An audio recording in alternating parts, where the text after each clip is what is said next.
Yeah, because that is absolutely, I already have an idea for that. That is absolutely. And here we are in the world famous Museum of Clean How could anybody? in Pocatello, Idaho.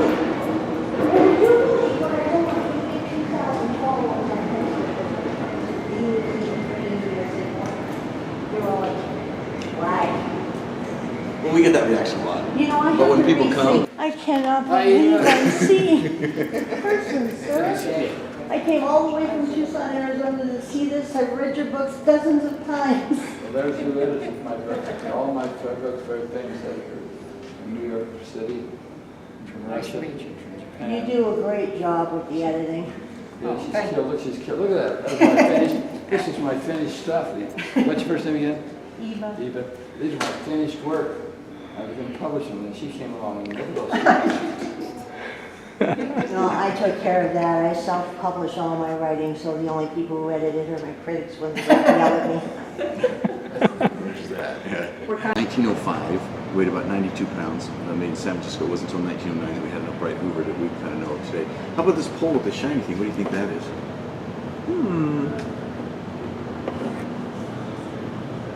That I don't know. It would not be a very good toilet plunger since they didn't have That's what everybody toilets. says, but actually it's a wash machine for your clothes.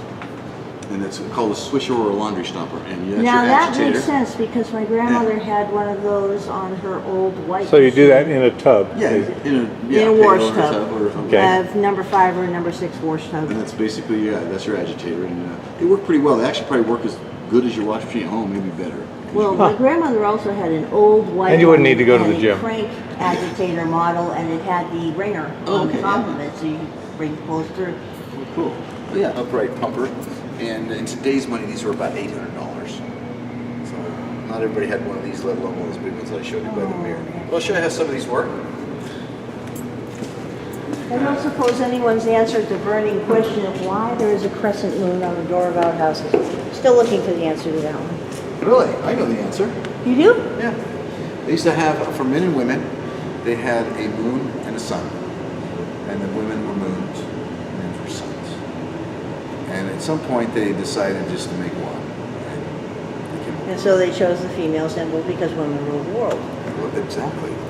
Okay, these are, and that's the version I heard anyway. Yep. Sure. These are 5 of the basic ideas about pretty much your vacuum cleaners. But this one's another 2-person model. One person break this in, and you can put your hand about right here and see. It had a lot of suction. This was a pretty good design, actually. That created a lot of suction. Another 2-person model would be this one. One person would do this for about 5 hours, and then someone else had the hose. It's a fairly common thing. Add something to your wheel so your motion creates a desired effect in this case. Now that is an interesting balance design. And then probably the most common upright is something like this, where it's basically a reverse tire pump. I guess. Which I would have. Or the wacky design of all time, this one.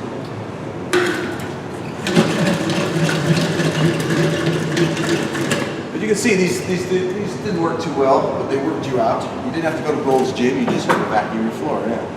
Now, every year, Don's company, Varsity, would have a convention, and he would bring all his janitors from all over the country. And they would they'd teach him new stuff, of course, but they had some fun, including janitor rodeo, if you can picture that in your mind. Instead of riding on bulls, they rode on buffing machines.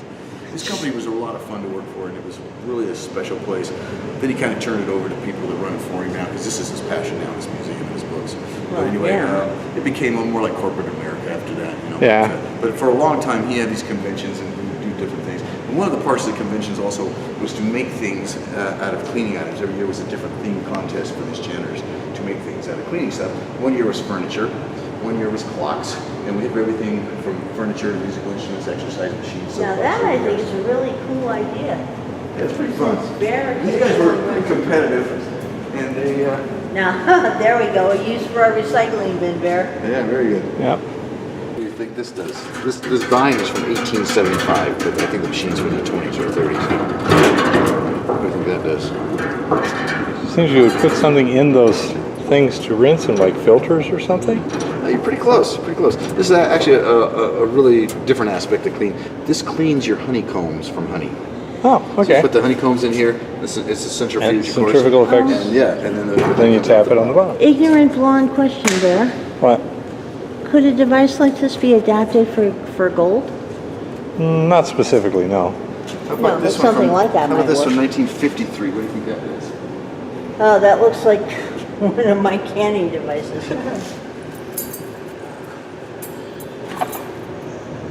Actually, it's a watch cleaner.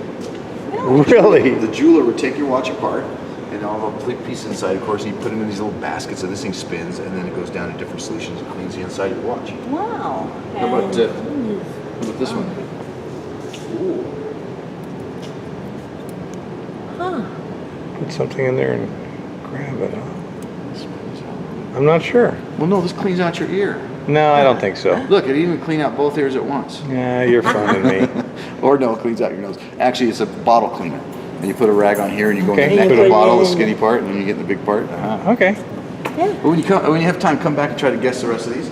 We'll do a couple of these with you. This is another contest. No one has ever won. If you got all 12 of these, you knew what they were, guessed what they were, you'd win all 40 of Don's books. But Okay, let's see what we got. see if you recognize it. And I'll be right back. I just gotta see. That looks like a strop for razors. Well, actually, it's a beater for carpets. Oh, Would be my guess because I it's don't a think- dust go. I don't know. That I believe is a carpet beater. No, actually, that This looks like a foot to. number one is a simple duster that was designed specifically for a telephone company building. Ah. To get inside the wires and the racks. And I knew it was some sort of a duster. The question is There what you go. kind. Number two is an iron. What is an Yeah. iron though? One item of clothing. Ties. Very good. Number three. Also suspenders, by the way. They do work on suspenders. Very good. How about number three? That is a duster. My grandmother actually used to use those things on her ceiling kerosene things in the house. I Actually, don't know what they're for. it's a shotgun cleaner. Yeah. I was thinking it was. Gun cleaner. She yeah. used to use those on, she had the old kerosene lights. Oh, okay. That would be for beating dust out of like drapes or something. Yeah, it was a simple duster of some kind. I always tell people it's a cleaning motivator. The chainmail, I'm not sure what the cleaning purpose of that would be. That's a chore girl pot scrubber. Okay. Scrub cast iron. That makes sense. How about on number six? It says Vaco Rec on the front. What do you think? It vacuums records. Yeah. Very good. It's a record cleaner. Number seven, you recognize that? Mothballs? Nope. No.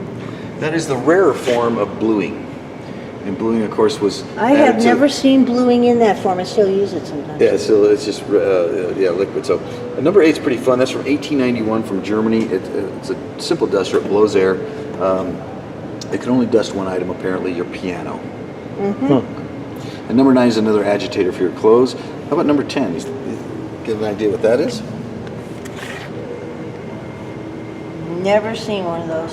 Something you would to clean. Gosh, like bottles or something like that. You put a rag on it. It is a hog's hair scraper. Scrape your hog's hair because your hog needs his hair scraped. It's part of the butchering process. Mine didn't. How about number 12 is We a never vacuum had cleaner? a specialized one when we butchered our hogs. We just used the flat end of the knife. Oh, okay. Yeah. Number 12 is an iron, Which one? a vacuum cleaner. It vacuums one thing that fits in that tray, though, right there. What do you think it vacuums? Grief, no idea.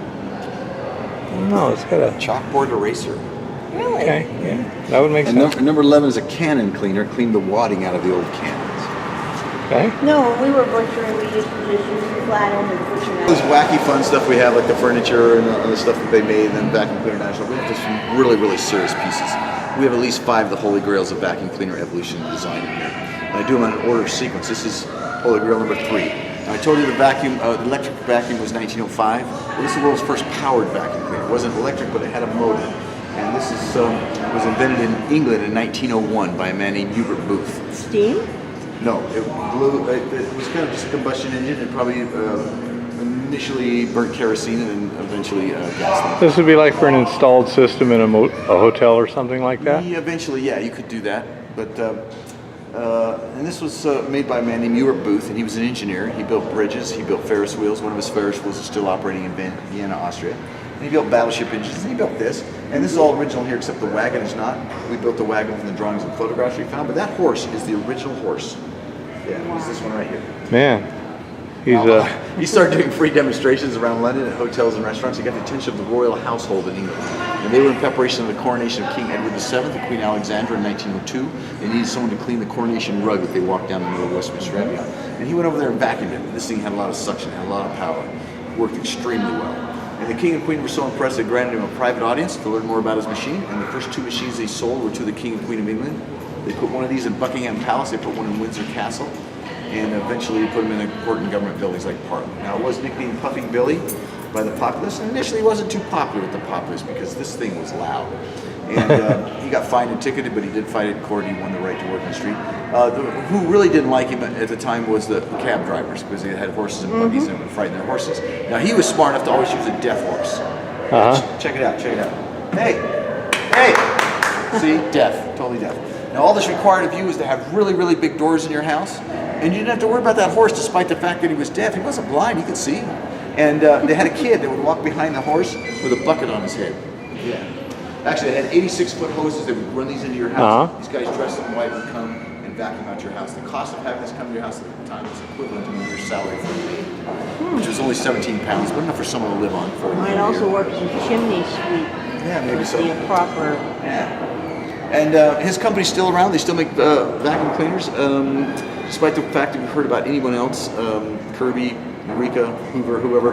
This guy's the father of the modern electric vacuum cleaner. He coined the term vacuum cleaner. He defended his patents for 30 years, and he won every single court case he was involved in. Well, I knew about his Ferris wheels, man. Oh, very good. Now he,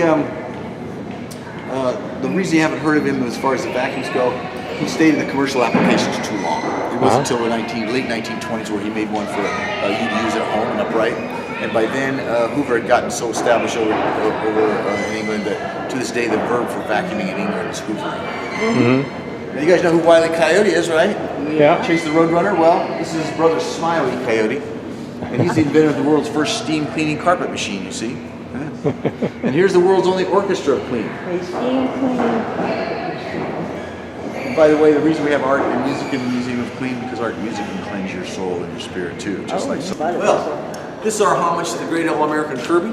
The Kirby was sold door to door, and they're very spendy machines. They're still sold door to door, and they're still spending. Total of $3,100 to $3,600 for a Kirby these days. Oh, Wow. I know. I can remember when it was a dream to own one of these things. Well, you know, they were pretty popular machines because they were powerful. They lasted a long time. They were very well built. They were heavy. But the big attraction of Kirby's, they came with all sorts of attachments. This is a small box. We have some in our collection that have a box about the size of a Foot Locker or something. But you can see they came with everything. I mean, everything that you needed to vacuum with, including a gopher trap, belly button lint remover, back hair vacuum, grate peeler, cockroach groomer, toe jam cleaner, nose picker. They had everything. Including the cookie maker. Now, Eva, is it Eva? Yeah. Eva, Actually, bridge biscuits. okay.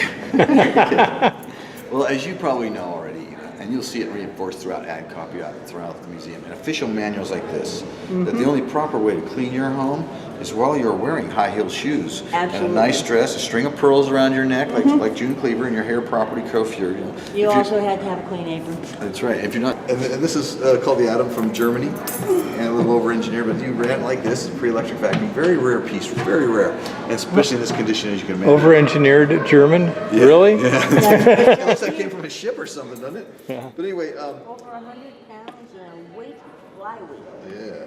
Yeah. Now this is also, it was a very controversial machine because this broke up a lot of marriages. It caused a lot of divorces, yeah. Well, it came with this French maid as one of the attachments. Now speaking of vacuum cleaner attachments, Look at this one. what do you think, this vacuums one thing. What do you think of vacuums? And it's a really rare piece, by the way. Wood, and this would brush it, then you'd vacuum and then polish afterwards. Would be my guess. Pool table vacuum. Okay. Isn't that cool? Look at this. Now these are hand vacuums here behind The you. preeminent vacuum Oh, cleaner. they are. And guess what? Preeminent. Preeminent. This is from 1906, and the very ad copy for this source, you know what it said on it? That this is the triumph of the 20th century. This right here, 1906.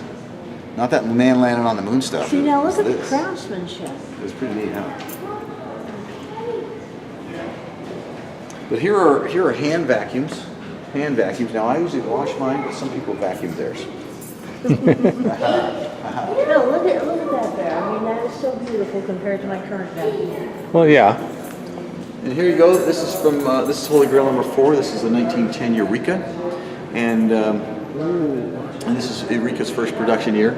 Oh, my word. Simple blower, run the dirt right through the blower. Yeah. Now in 1908 there was a man named James Spangler, and he was a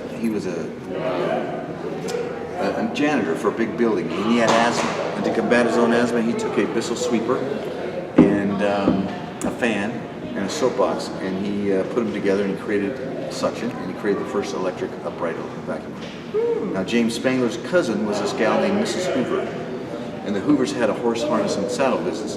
In other words, they had a factory, and their business was going away. So that's where the Hoover vacuum cleaner came from, and their first production year was 1909. But Eureka is not far behind in 1910. Now there it is, the mysterious and legendary Douglas cleaner.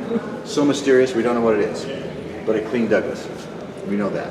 You know, Bear, I'm thinking. Looks like it operated on There's no reason compressed why you air. couldn't put a vintage chassis on a modern set of guts. Now this is looks like an upright electric vacuum cleaner, but it's not. This works solely on our collective willpower. All we need to do is chant suction. We'll get suction out of this. You guys ready to chant? Are you good chanters? Sure. Well, here we go. Suction. Suction. Suction. Suction. Suction. Suction. Gee.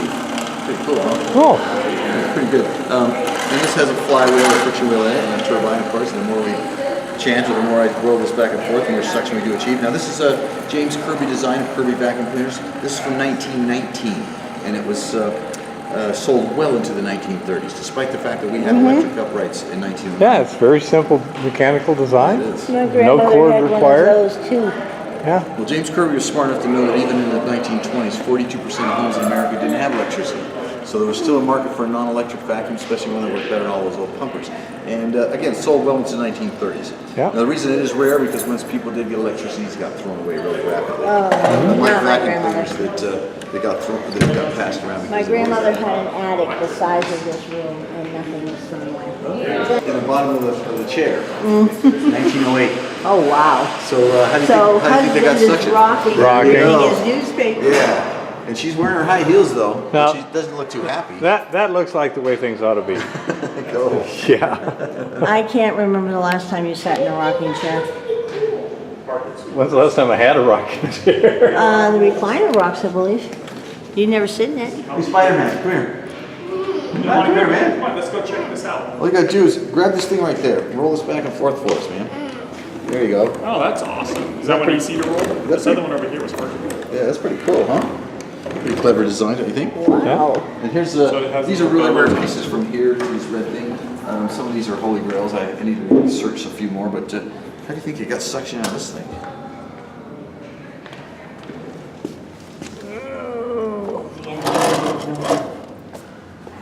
Well, clearly this appears to be a bellows. There you go. Got a little hinge design. Now this only took you 5 years to do one room. Yeah. Is it Christmas time again already? Okay. Good. Yeah. You probably could make an arm and a leg putting vintage chassis on modern vacuum Now cleaners. here's Holy Grail number 2, and this is the McGaffey Whirlwind from 1869, and this is one of 3 known to exist in the world. And this is the world's second vacuum cleaner. Some histories will tell you that's the world's first vacuum cleaner, but they're wrong, and I'll show you why in a little bit. But this is the world's second vacuum cleaner, again, one of 3. One is in the Hoover Museum, one is in our museum, of course, and one's in a private collection. By the way, ours is the best looking of the 3, okay? But how it worked was you had a rope that went from here down to this little thing, and you spun the handle around, and inside there's a little fan blade propeller. Little blower, yeah. Yeah, and that created the suction, and you had this bar with this brush that would sweep the dirt underneath to the awaiting suction. It's pretty cool, 1869. But you can see all these. Equipment. And he also designed the most efficient kettle corn cookers there are. Well, he was telling me that Twice part. the output of anybody else's. Very good, dude. So, how do you think this is the entire piece? This from about the 1930s. How do you think this worked? Well, it looks to me like this is a venturi so that the dirt Very would come good. out here and you'd have to put suction on this, right? Pretty close. It is a Venturi effect, and what it does is you hook it to the exhaust pipe of your car. Okay. And then, yeah, your exhaust is coming So in you this can way, and the clean it for cherry's your making, car. making Look, suction in your exhaust, and the dirt $9.45. Okay, yeah. inside of your car keeps going. So you utilizing your car's engine as your power source, Okay. and you vacuum out the inside It's of your car. essentially a jet pump, not a Venturi, but yeah. And Uh-huh. look at the Very good. prices. Yeah.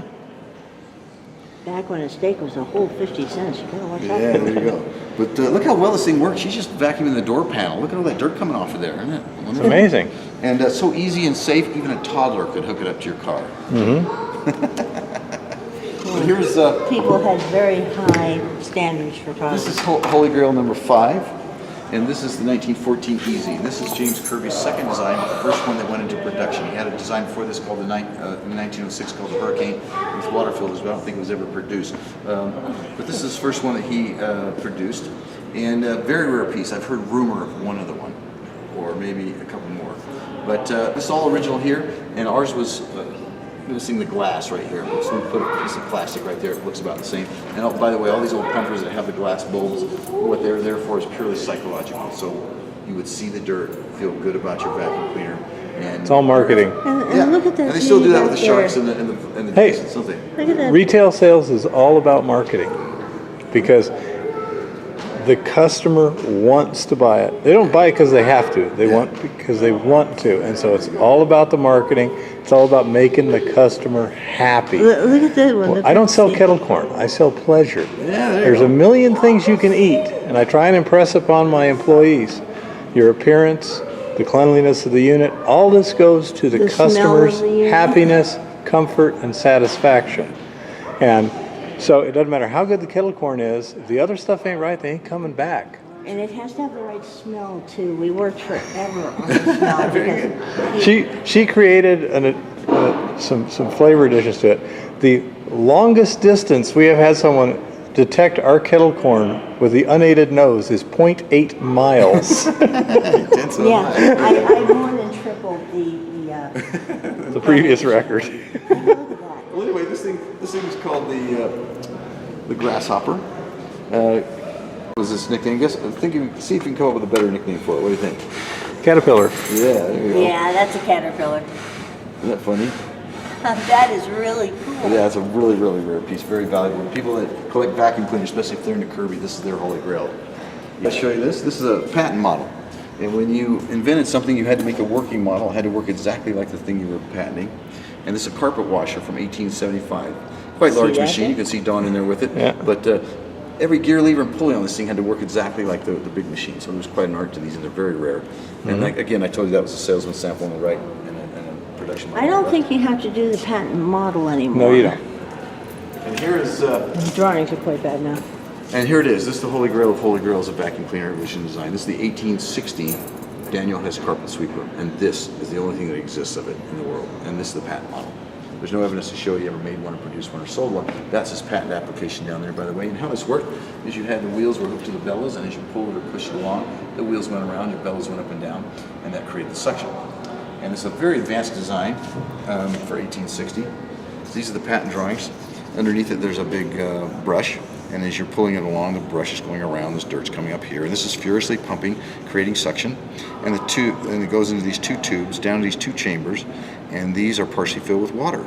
And so it's a water filtered vac, very advanced, like I said. In his patent application, Daniel Hess states that these chambers are where dirt was destroyed substantially. Really? Yeah, I think it made this stuff called mud. So that was his patent drawing. 29,077 Victory. Hey Now, there. He also envisioned these being made different sizes, including ones big enough to do the street with.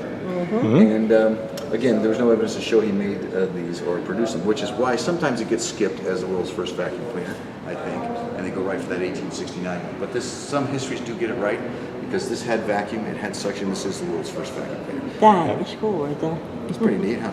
Now, another reason it gets skipped, I think, sometimes is because a lot of those so-called experts don't know that this exists or that we have it. It's pretty rare.